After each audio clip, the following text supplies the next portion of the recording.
Whether for financial, legal, ethical, religious, or humanitarian reasons, it's critical for companies today to keep their employees safe.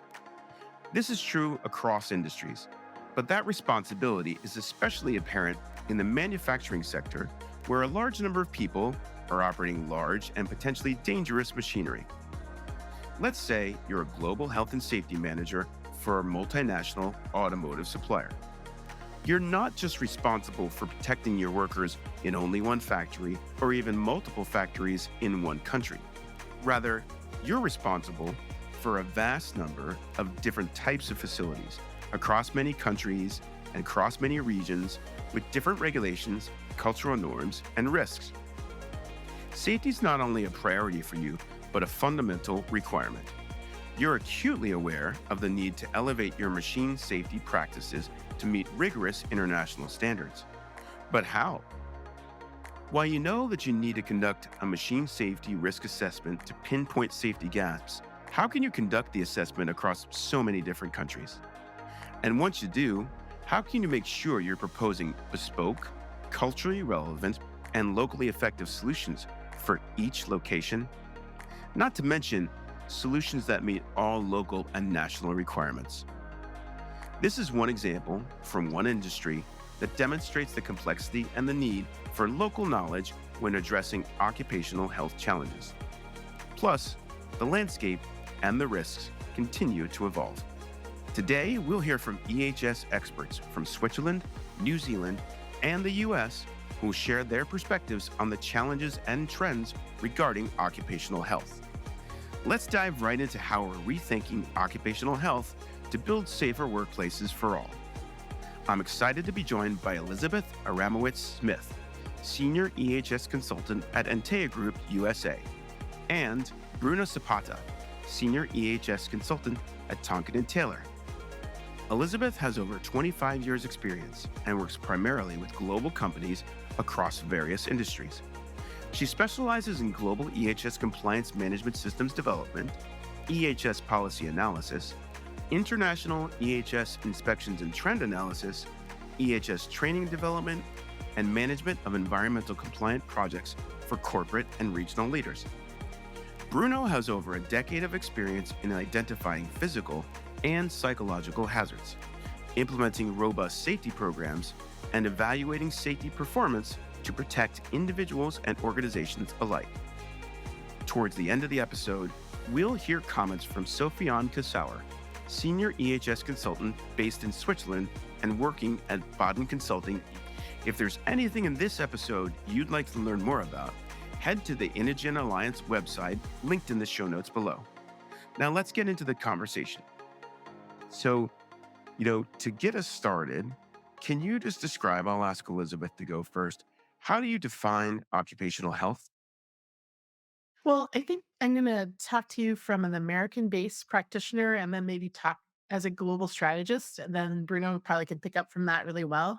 I think here in the United States, we tend to use the term health and safety to sort of cover a wide branch of information from industrial hygiene to actual like machine guarding, that type of safety. And occupational health actually is a very broad term, but in general, it really is that element of like medical surveillance, medical exams, your workers' compensation can fall under there, short-term and long-term disability, your injury and illness rate.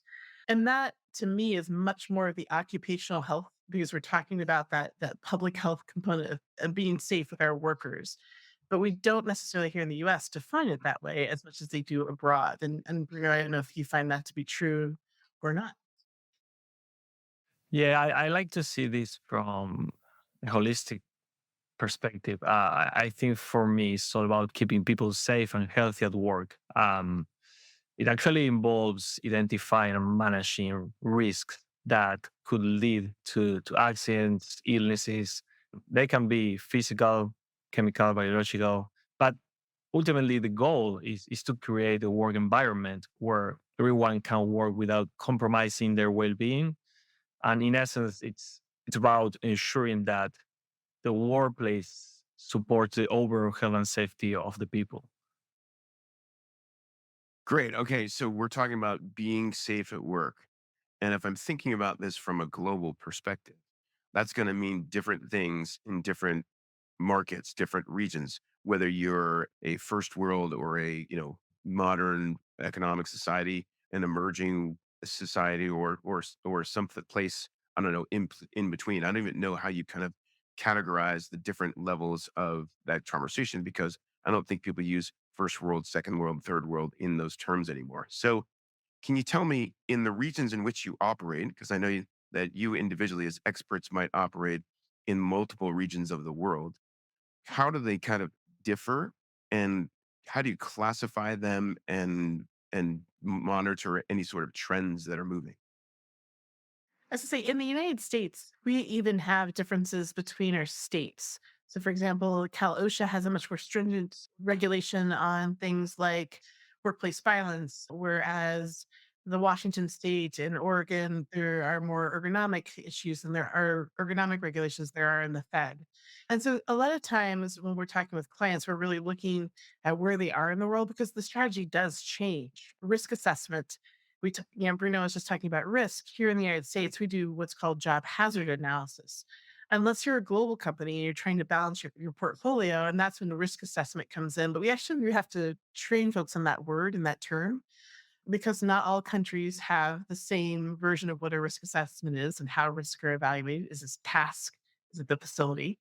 And there's also the issue that, in many cases, going back to occupational health, in many countries like Spain and Germany, Sweden, to name a few, where there's a mandatory occupational health function that you must hire a certified firm that's approved by the government to do certain occupational health tasks. Whereas here in the United States, it's really left up to the companies to sort of formulate their plan to protect and prevent injuries and illnesses in their workplace. Well, I mean, that seems to capture a pretty good picture of what we look from a US perspective. How do you look at that, Bruno? Well, I would tell you about the regional perspective we got here in New Zealand. And to be honest, we've seen a significant evolution in occupational health and safety here, especially since the Health and Safety Act is pretty new here. It came into play in 2015.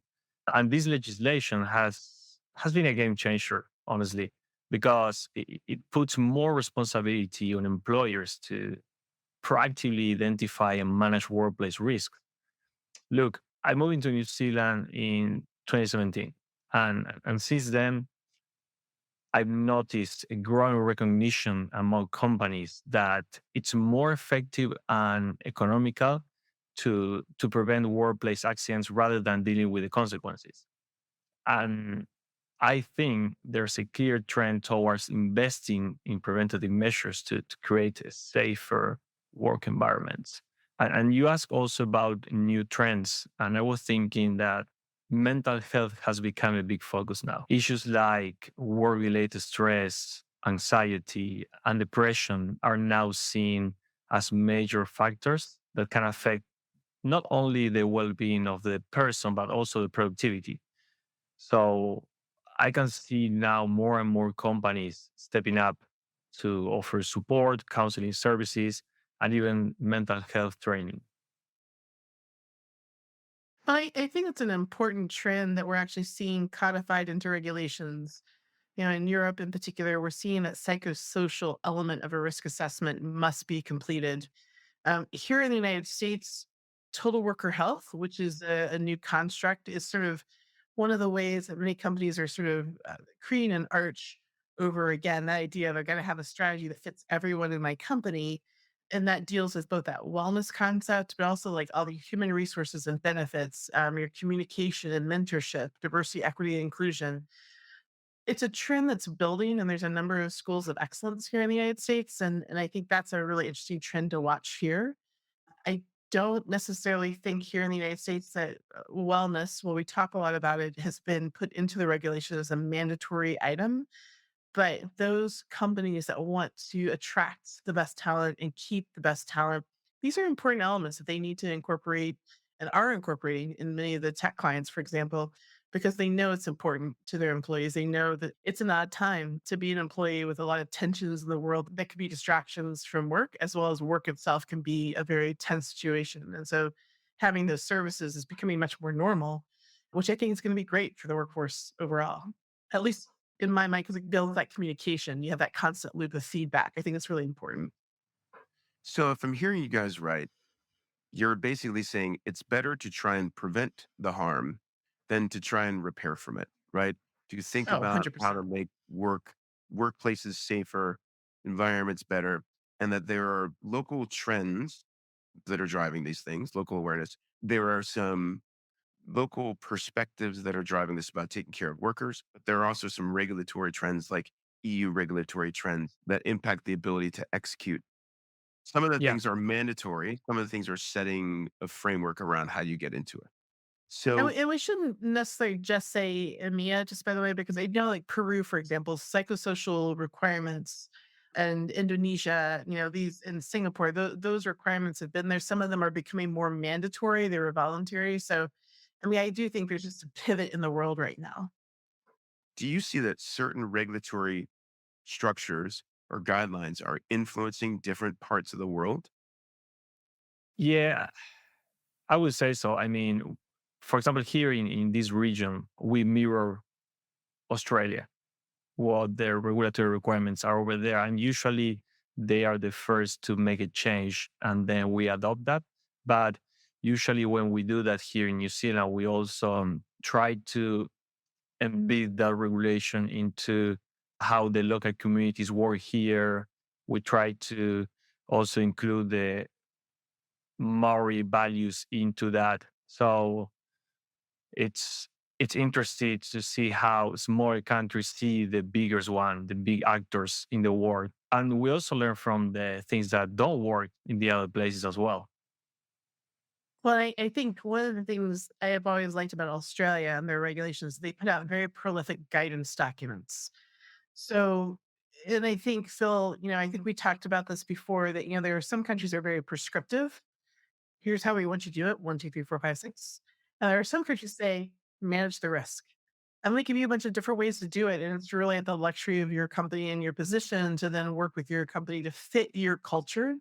I do find that when you fit your culture to a strong safety program, so many things just fall in line then, right? Versus now in some of the prescriptive, you got some growing pains there. You've got some things that sort of fit you, but don't fit you. And I think a great example that we saw a trend probably about maybe a little over 10 years ago that's still continuing is that most of the regulations are really based on manufacturing operations. But now we've got a lot of technology companies and call centers and banks and insurance companies where people are sitting at their desk and they're not necessarily lading a piece of wood or they're stacking a crate. And so we had to sort of rethink and rescale what those regulations look like for those types of markets. And warehouses are different from manufacturing too. So how does that all fit in together? And so when we think about risk assessment and occupational health and the needs in particular for each of those different types of facilities, it's very different. But I think that the risk assessments that we saw out of Europe really starting to influence, I think, some of the global companies to really start thinking about things from the standpoint of I don't want to look at just this one task. I need to look at my entire operations of risk. And what are those engineering controls? What can I do to eliminate the risk first and foremost, and then go through this hierarchy? And the last part of the hierarchy is like PPE and administrative controls. But I think the risk assessment really drove people into that because they were looking at tasks instead of looking at the whole picture. And so to me, that's been a big influence, I think, in the market and how we do our jobs. So, you mentioned something that really struck me, and it was about having a culture, a strong culture of safety that can lead to a strong safety program. And then there was also what you said about certain local things like the Maori cultures feeding into the practices of a company at a local level. So can either of you share a story that showcases where a local practice fed into something that really helped a company to refine its culture in that area or that spread across the company, or where the company's culture made it easier for them to adopt safety practices in different parts of the world? Yeah, yeah, yeah. Let me share you a story from here from New Zealand, actually. And probably this will answer your question. Here, the forestry industry is a big part of the economy, but it's also one of the most dangerous sectors. A few years ago, this industry was struggling with a high rate of accidents and fatalities. So, to tackle this, the government, industry leaders, and also the local communities, they joined forces to create a more comprehensive safety program specifically for this forestry sector. And this wasn't just about applying generic safety measures, it was about understanding the unique working conditions in New Zealand forests, like, for example, the rough terrain we got here, the weather conditions, and also incorporating the local Maori practices and the values related to the land and the resource uses. And I think one of the key changes was the introduction of more rigorous training programs.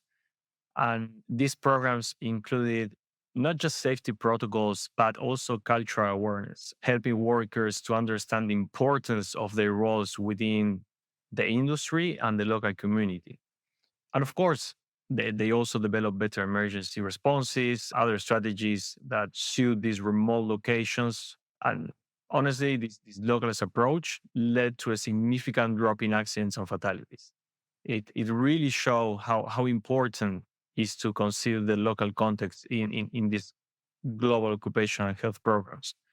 I think by addressing specific regional challenges and integrating local knowledge and practices, these kind of health and safety initiatives can be much more effective. Sure, that makes a lot of sense to me. It's a great story about how you can bring in local practices and specific local insights to deliver results. I have a quick question before I flip back to Elizabeth. Can you tell me what the executives in the companies learned from this, or how you and they measured success in this regard? Well, I can't tell you exactly in the forestry sector because I never worked there. This story is from this sector specifically. But I think the executive acknowledge that understanding your culture and your communities is the most important step towards creating safety practices because you cannot apply a tool that is working in US or Europe into your region if you don't put the lens of your local communities and your local culture. You need to understand how your company is operating, what you're doing effective, what is not working, and then apply these global practices. I actually wanted to go back to something Elizabeth said beforehand because it seems to highlight a challenge. You said that some governments are very prescriptive, they give a lot of guidance, and some are very general and they say just meet this standard. If you're very prescriptive, it seems like it can make it difficult to be as creative as Bruno was talking about in terms of the forestry example. I mean, can you comment on that challenge? Yeah, I mean, and I think there's another even level to it. I think that when you get too prescriptive in regulations, what will end up happening, as you said, there's a loss of creativity. But sometimes people feel like I've done this thing, so I went through these steps, I wrote this document, I did this training, I'm out. And the reality is that nothing is ever that clean or that simple. That it needs to have a little bit of an organic edge to it that fits your company really well. Sort of back to what Bruno was saying. And I do think it also confuses people. So a lot of times in a manufacturing facility here in the United States, you have a role that might be an environmental health and safety manager. They are probably educated either as a environmental manager or health and safety manager. And so, but they've got the title of both. And so they've got a strong side and they have their weak side. And so now and then they'll use whatever, prescriptive elements that come out of OSHA, for example, or CalOSHA, and sort of feel like they've done the thing and they're done, but they don't see the numbers backing up the results that they're getting. And and one thing I wanted to add to that, there are still countries in the United States, and we do still use, developing countries or emerging economies a lot, where they do not require mandatory reporting of incidents or injuries. So here in the United States, if there's an amputation or a death, or you are away from the office because you're going to get medical care, there are some reporting mechanisms that happen that are government mandated, as well as an annual report of your injuries and illnesses. There are still some countries where that's not required. And I think it's interesting to work with a number of clients who are very aware of that. And what they feel is they actually donate more budget into their portfolio management because they know they're going to be working with people where it's never been an influence, it's never been an emphasis to come home every day from work healthy and sound so you went to work. And so I think one, while prescriptive regulations can cause some of the problems that we see in the workplace because people are not thinking about the culture, they're just filling the boxes. They've checked the box, we're done. There are some countries that aren't even that far. And the other thing I was going to say, I wanted to go back to the storytelling, is that we did have a client who, and this happens to a lot of companies, where they've grown through acquisition. So they bought a company in Poland, they bought a company in the US, they're headquartered in Mexico. They have all these different cultural, country specific issues that are going on, and very different feels within those countries at different times, depending on what's going on around them. And one of the things I really was appreciative of a client recently is like, look, we're really struggling to get on the same page and get at the same place. And so they did what's called a cultural survey, where they invested time and money and literally put out everyone from the doc manager to the C-suite to get, I think it was only like 25, 35 questions, but it was about safety. Like, what do you view it? Like, do you think that we talk, do we walk the walk that we put on paper? What can we do better? How do your managers feel about safety? Are they talking to you positively? Is it a punitive issue to bring up, safety elements? And what came out of it was really interesting. First of all, they had a really low response rate. And that was our first indicator that something was very wrong because they didn't have enough faith in the corporation to actually provide information that was really scrubbed so that nobody would know who was talking. And then we really looked at, we broke it by gender, by age, tenure at the company, country, different language skills, where they were, type of certain types of positions within the company. It really started to give us a feedback as to where people were not seeing the value of safety or didn't even think that the safety culture existed, and which parts of the acquisition needed to have a really different approach to bring them all to the same table. Because if I had one solution and I just mandated it across the portfolio, we'd still have this gap between the companies and the people, and people not feeling like safety was real. It's just, yeah, you guys are just doing that to like fulfill a checkbox. It's not about me. You don't care about me. You don't see me. And I think that was a really fantastic example of someone investing a lot of money to really go down that deep of a rabbit hole to figure out what can we as a C-suite do, what can those regional leaders do, what can those facility managers do, and what's the message that we've got to get out, and who do we get it out to first to start changing the dynamic and have people understand that this is important to us as a company value. It might be the number one most important thing because without the people, we can't produce our product and we can't, meet all these production quotas and all this stuff. So we've got to know that people got to know that we are paying attention and we hear them, and we're going to take action based on those survey results. It was a fantastic project. It took time, but I think they learned a lot. And I think it really sort of set them back when they read some of the responses because there's always an open text element, and we sort of scaled the open text, but we also gave them some of the direct quotes out of the survey, and they're like, "Oh, we have a problem. Like, you've got a problem. Let's go fix it." And so I thought that was a great way to really get at the culture and the multitude of cultures that you've got to work with when you're thinking about designing a global system. I think there's a lot of gold in what you just said. And then there are a couple key points that came out, right? Nothing is ever that clean or simple. One mandated solution still leaves a gap.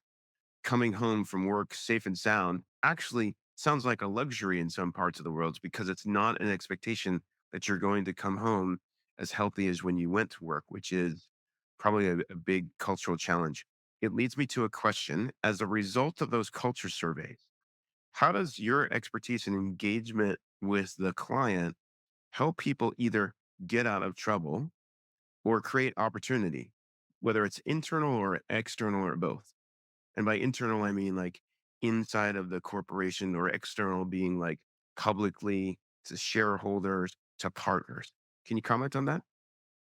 Well, I think still in your following question there's one thing they picked up really quickly is getting out of trouble. I think those companies who are thinking about this intentionally, who understand that safety, right now ESG is a big word, right? About doing their sustainability reports. Frankly, I really do fundamentally believe if you have a strong, solid safety program, if you keep your focus and your investment there, again, a lot of those other pieces will fall together because it is core for what is going on for their business to make sure that they've got a safe, protected process because they don't want bad branding. They don't want to be the ones in trouble. Because when you're in trouble, now and then you're reacting out of a place of I'm trying to avoid a fine, I'm trying to avoid bad press. I've got to rush. And when you're rushing in that, there's you lose some of the opportunity to be creative or to take the time and really look at the data and think strategically about how am I going to solve this problem in a way that's sustainable. You don't want to be like, everyone gets retrained tomorrow. Bam, crap. That's not going to solve if you've got yourself in the hole. You're missing the bigger opportunity, and there are some structures and there are some paradigms where they try to intentionally slow down that process so that you can take that moment and really think about what does it mean to be a human in a workplace and how could we have eliminated that risk, how can we improve our culture, our communications, so that we really do have a solution that fits us, is really addressing the problem and isn't just like quickly trying to get out of the problem because I've gotten in trouble. And so I think I really appreciated that project that I described because they were trying to get ahead of it before they had trouble because they just couldn't figure out how to communicate well. And I think, back to the idea of staying out of trouble, I would hope a company is never thinking of it that way. It's about investing in their people and their company and knowing that, without those people, without the humans, we're not all AI yet. Without those humans, a lot of these businesses do not move. And so we've got to be focused on that. I think it goes back to that earlier comment, though, that we made that it says basically it's better to prevent the harm than try to repair from it. We know it's better to eat a healthy diet and to exercise, but a lot of times we find ourselves taking medication as opposed to taking care of ourselves. So there's this tension between doing what we know that we should and somewhat kind of what we're forced to do. But what That's I'm a great hearing you say analogy, here, actually. But yeah, also feel is not being afraid of making mistakes.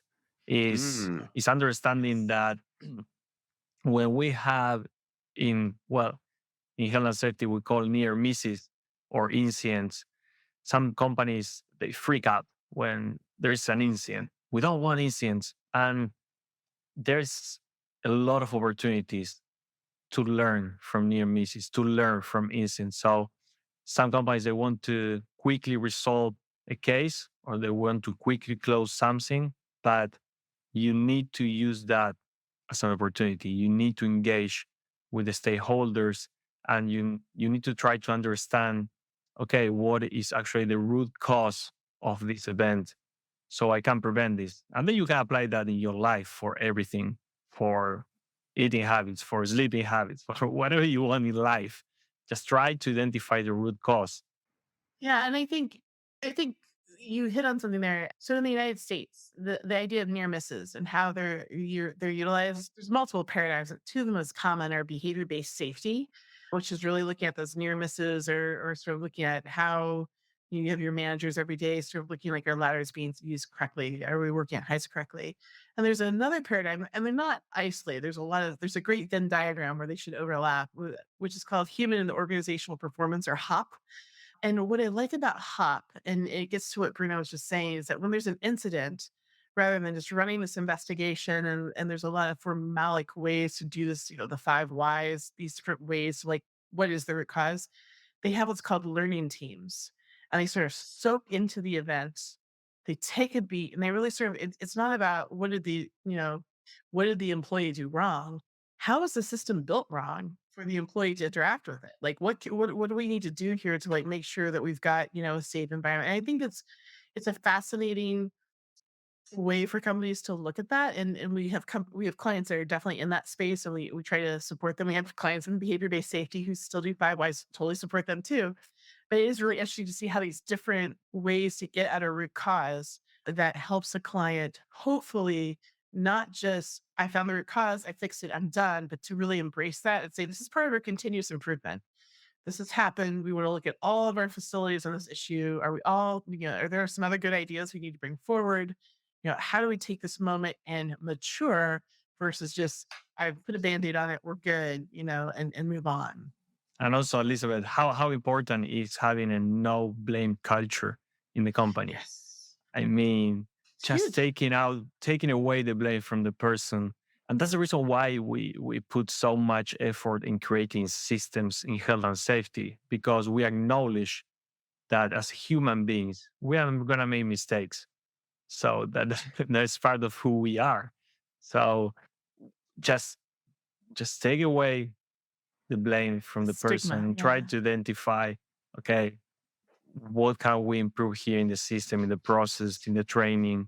There's so much opportunities when you just don't focus on blaming someone when something happened. I really love that, right? There's opportunity for leadership, there's opportunity for ownership, and there's opportunity, what I heard Bruno say, rethinking EHS means health and safety and ESG through an opportunity lens, not just a risk lens. And that can really change the game. We started talking about this in terms of regions and local issues. Can you share a little bit about industry differences, right? There are differences in forestry and manufacturing versus office work, for example. Um, are there any lessons that you learned or insights you could share about how occupational health efforts differ across industries and how that translates into culture or translates into some of the performance trends or challenge the performance trends or techniques that you were talking about? When I think about occupational health efforts, this can vary a lot from one industry to another.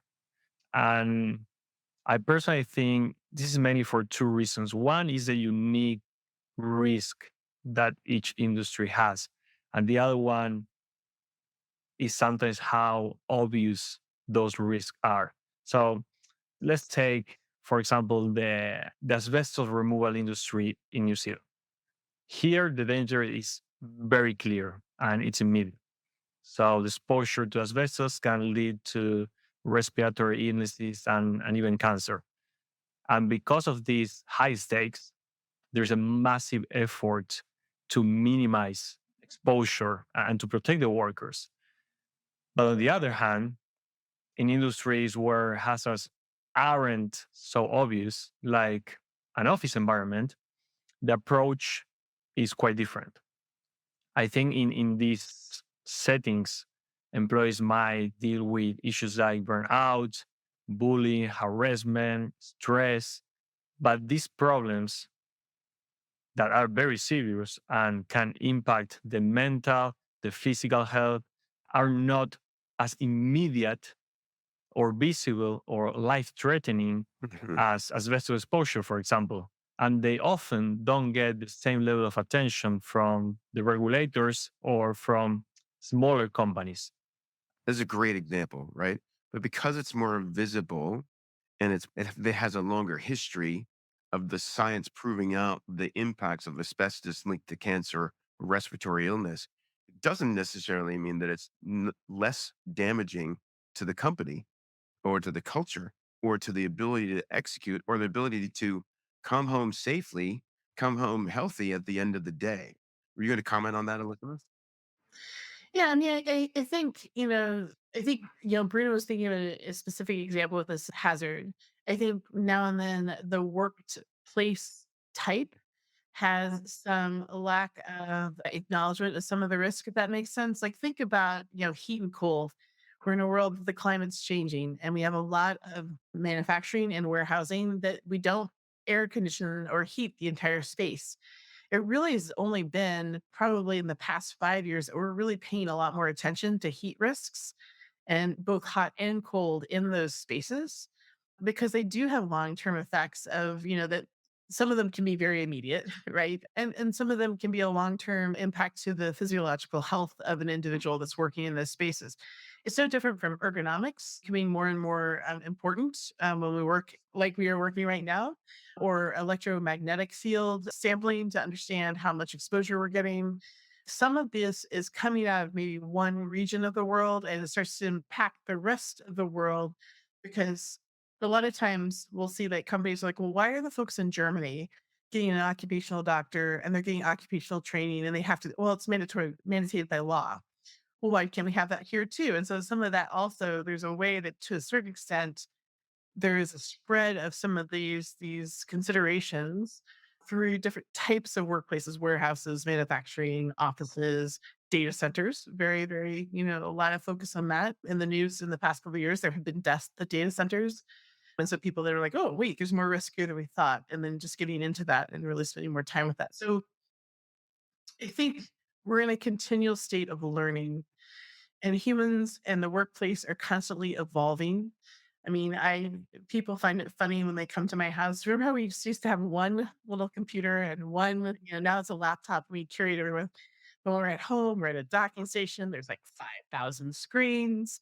We've got mouses, we're talking in headsets. I mean, it's just gotten a lot different as we change and evolve. The risks are changing and evolving too. And some of them we don't know what the impact will be until we soak in it, for lack of a better word, until we sit there for a minute and go, huh, maybe using headphones all the time, Phil, might be not be a good thing. Like, is it having the hearing impact? And that's where some of the basic cores of occupational health and risk assessment can still help identify those risks when we're creative. Because sometimes we need someone creative to go, huh, I never thought about that, that that person is maybe editing sound and they have to turn the sound up really high to make sure they don't hear any granulation. So are we going into an area that we might have long-term hearing impacts?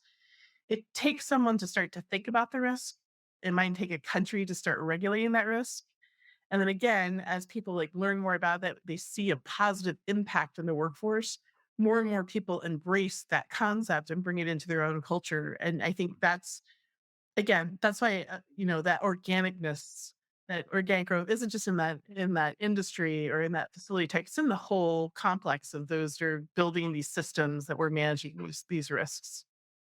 And Alisa, what you say about the country becoming the main actor here is crucial because usually larger companies they have the resources to investigate these new trends and put efforts into what you mentioned, for example, ergonomic. But you have then small companies that if they don't have all these regulations around to push them towards investing into better economics, unfortunately, they won't do it. And we are going to have a lot of people suffering from this risk.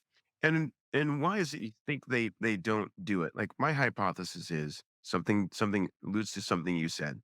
If I haven't looked at it closely and I don't know that it's an actual hidden cost, maybe it's a hidden cost that's increasing over time as stress builds or as repetitive stress injuries occur or as the place gets riskier and riskier and riskier until someone gets hurt. If I'm not looking at it closely, then because I have a weak safety culture, then maybe I miss it, right? So, can you share an example, something you've been involved with personally, where you felt like you've made a difference in implementing a healthier and safer environment with a client, or it could be internal to your organization? Well, one of the best stories I have that I think, was just so much fun at the time, and hopefully this client's out there and will recognize themselves when I say this, is that we had a company that was in technology that recognized that there were some things that they needed to do for emergency response. And they understood their workforce really well. That they were young, they were, they were not going to sit there and read a 1,000 page, employee manual, and they weren't going to sit through hours and hours of training and really take back for what we wanted them to keep top of mind. And so they made a choice to do a graphic novel for their emergency response and health and safety program versus a standard written document with lots and lots of words. And so personas were created for the global, EHS manager, for the regional manager, the consultants. We got our own superhero in the deal, and they walk through all these different elements and everything from like, have a reported injury to what to do when it's flooding and severe weather. And it was just a fun project. They had a graphic artist, and my job as a consultant was to sit there and say, well, can we say this? Is it like sort of in the tone that OSHA wants for us and whatnot? And so it got to be fun because they wanted to have dialogue between the superheroes within the company. And so the project was over, and I think probably, gosh, I don't know if it was a month, 6 months later, we get a beautiful email that was from our client that someone had just gone through the graphic novel and there was some training that went with it and wanted to thank us all because he had gone home that day. And I can't remember exactly what happened. I don't know if it was a stroke or someone was having a massive heart attack, but he remembered the steps that we had sort of outlined for what to do, when to trigger the CPR, and he had gone through CPR. So like CPR was part of this, He just wrote a beautiful thing like, you guys saved a life. I can only imagine. That's got to be some great validation. Tough act to follow, Bruno. But do you have a do you have a story that you could share? Yeah, I would try to make this brief, but I was working for this international freight company in New Zealand during the COVID pandemic, and we were an essential business.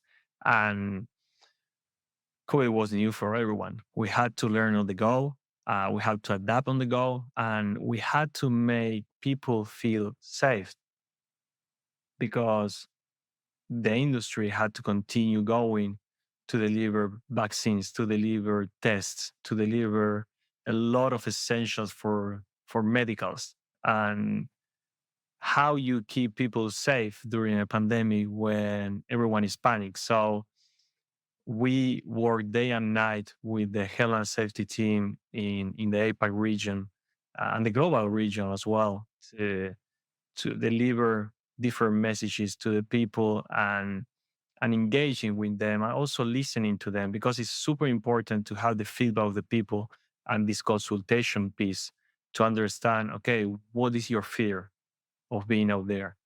How we as a company can support you to do your job in a safely manner. So it was a big lesson and people felt very grateful at the end of that. And that was, for me personally, that was an amazing experience, even though it was stressful, but Oh amazing. gosh, yeah. Well, and I do think COVID gave a lot of folks who were in health and safety their first voice in the C suite on a consistent basis, right? We've got to keep our facility open. We need someone to help us understand how do we manage this risk. And they get a voice. And I think, sometimes people think of health and safety measures and this training as all as cost collection. And in reality, I would say to any company, be it a 5-person company to a 5 million person company, health and safety is a great investment. Primarily, you'll see the return on investment in the reduction of turnover and the reductions of injuries and illnesses and the reduction of worker comp claims. And in COVID, all of a sudden, all those messages, now then we're fighting to make sure everyone hears the top level. They had a seat at the table. And I will say a lot of companies took advantage. A lot of the health and safety managers in particular took advantage of that. And my hope is coming out of COVID, we don't lose that dialogue. We don't lose that communication funnel because I think a lot of people who were in operations for the first time really understood the true impact of what a health and safety risk could be in a way that we could never have imagined, mind you. But it became real, and the steps that we took to keep things moving really was on the backs of some very creative collaboration between health and safety and operations. And I'm hopeful that that collaboration was the start of a new way of approaching or embracing health and safety into just general operations. I totally love that. So what I'm hearing you say is that another way of rethinking EHS is for leaders who are trying to differentiate or drive change, engagement, or communications. This is a real opportunity to do something different. Is that fair? And I don't know, Bruno, if you've seen, that in New Zealand, which by the way, very successfully from a global perspective, handles COVID, and if that dialogue and that collaboration is still continuing today. Yeah, it does. It does. It was a big challenge, but I think again, you're always gonna have two versions of the same story. But internally, we thought was successful, and we managed it well, and we were living here, and we were feeling safe. And at the end of the day, is what you feel at that moment that matters as well. And the community felt safe during COVID, and that was super important. And I can imagine if those people felt safe during a really trying time because their company went out of their way to make sure that they were safe and secure, they feel more committed and more loyal to their company, which is probably an unexpected benefit of doing the right thing. Oh, we have some hard data that shows some really interesting things, actually. The folks that were furloughed, to a certain extent, I think they lost a little faith with their company. There were some companies who just laid off people. They obviously lost a lot of support from that community. And then there was an interesting dynamic between a company that had to go and say, okay, we're going to keep running, but we're going to run only one third of our personnel because we have all these spacing issues now. So only every third, sorting station is going to be open.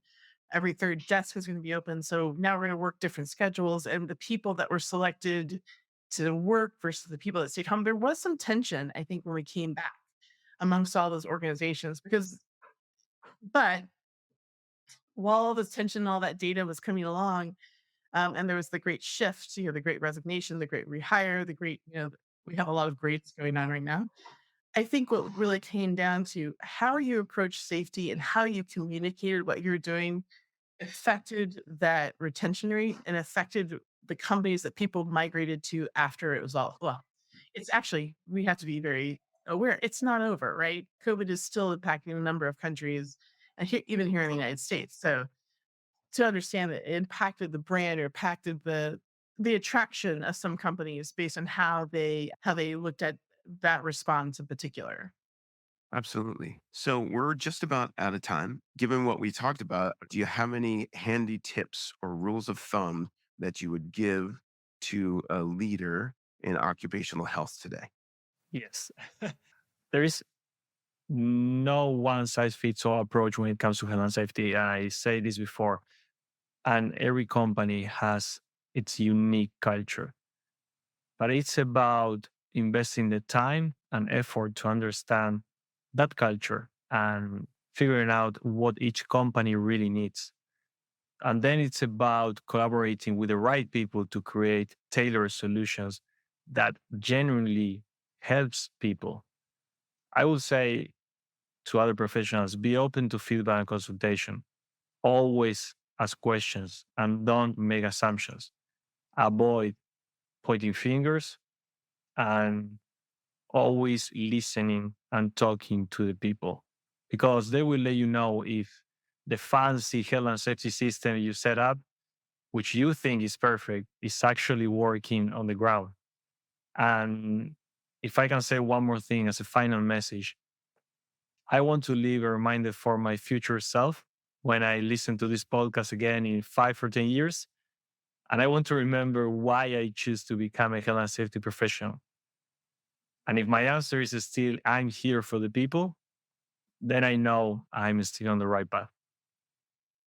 Well, thanks, Bruno. Now you created a tough act to follow. I know, like I don't think I want to say anything now, produce it at all. I think I think the one thing I would say is that, especially if you're a new manager, is you gotta leave your ego at the door. You gotta empower your people to be able to talk to you and communicate about their concerns. And some of those concerns may not be work related. It might be the culture they're sitting in, the times that we're in, and find a way to embrace that and to use it to the advantage of building that community. I do think fundamentally we are all humans riding on the same rock. So, for us to be really successful, regardless what country we're in or what status we're in within the business, we have to feel heard. And so once we feel heard and know that the systems that we're putting in place are real, I think people get really engaged. And when you have an engaged workforce, some real magic can happen for sure. That's really amazing. It's really amazing. You guys got me thinking hard about like all sorts of things that, hmm, all sorts of things that we can do, that I can do in the things that I do, but also better ways to kind of tease out some of the dimensions of this. It's super great. You guys really, really great. Oh, Thank you, thank you. Phil. Well, I really makes it enjoyed this easy when you make conversation. it easy for us to talk. Well, thank you very much for your time. I found your comments to be really insightful and helpful in showcasing the benefit and opportunity of rethinking EHS in this very specific case of occupational health. Thank you, Phil. Well, it was a pleasure to sit with both of you. Before we wrap today's discussion, it's time to hear from Sofiane Kessouar, Senior EHS Consultant with Baden Consulting. Based in Switzerland, Sofiane has over 15 years' experience in ergonomics, global EHS, and lean manufacturing. He joins the discussion to share his perspective and experience based on his work in occupational health in Europe. For the biggest changes in Europe to the cultural approach to work, the relationships between employers and employee, the principle of the inverted pyramid is necessary to ensure that employees give the best of themselves. We see great efforts being made by employees to ensure employees' well-being at work. For example, legislation on the rights and restrictions of pregnant or breastfeeding women. There has also been a considerable increase in paternity leave over the last 10 years. Private companies have recognized the need to take into account the balance between work and family life. Some private companies have not yet taken this cultural step of providing their employees with the basic benefits. For example, a kitchenette with all the basic necessities offered, such as meals, drinks, and snacks, that make them feel at home. This should not be seen as a burden, a major cost, but rather as a necessary investment in their employees' well being. As you may recall, Elizabeth and Bruno stressed the need to ensure that employees return home from work as healthy as they were when they left. Here, Sofiane elaborates on the most common hazards he sees.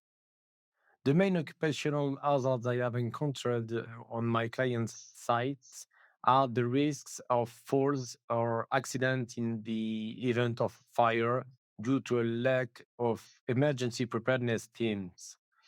The situation is often linked to high staff turnover or long absence of a team or safety manager.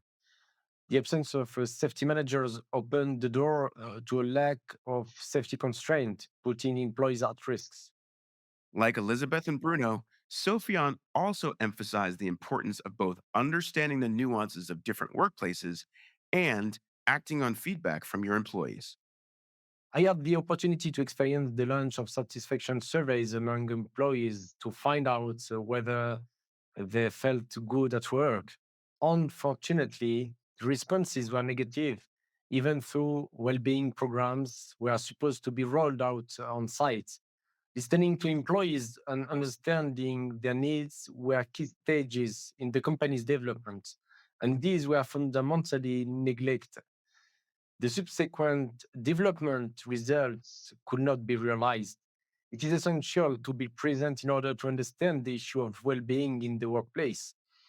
Very often, working environments or moral pressure programs can only be detected by spending time in the workplace. Local perspective serves to underline the fact that a corporate culture does not automatically apply in a standard way in all locations, and that integration needs to be achieved by means of employees on the ground or local consultant who can analyze the specific needs on site and then remedy these problems in an appropriate way. Hearing Elizabeth, Bruno, and Sofiane discuss the evolving landscape of occupational health was enlightening. There are a lot of great insights that I took away from this episode, and I want to share my top three key takeaways with you. First, the importance of tailoring your health and safety programs to local context. As Bruno emphasized, occupational health cannot be one size fits all. It must be adapted to reflect local practices, conditions, and cultural values. We heard this both in our kickoff and in episode 2, where we discussed the broad impact of flooding on global communities. Second, the power of listening to your team to understand and enhance safety culture. Conducting cultural surveys and gathering feedback from all levels of an organization is crucial. These engaging actions provide valuable insights into how safety is perceived and implemented, helping to build more unified safety programs. Third, be proactive, not reactive. Adopting a holistic approach to health and safety involves learning from experiences to implement practices that help avoid and mitigate future health hazards. You'll hear a whole lot more about this in future episodes already in the works. We learned today that by focusing on local adaptation, team collaboration, and proactive strategies, we can work together to create safer, healthier workplaces for all. For more tools and tips on how to work globally with a local lens, check out the Global Resources page on the Inogen Alliance website. To access webinars, downloads, ebooks, and more, find the link in the show notes or visit www.inogenalliance.com/resources. Follow Inogen Alliance on LinkedIn for the latest updates. And until next time, let's innovate, inspire, and rethink EHS together.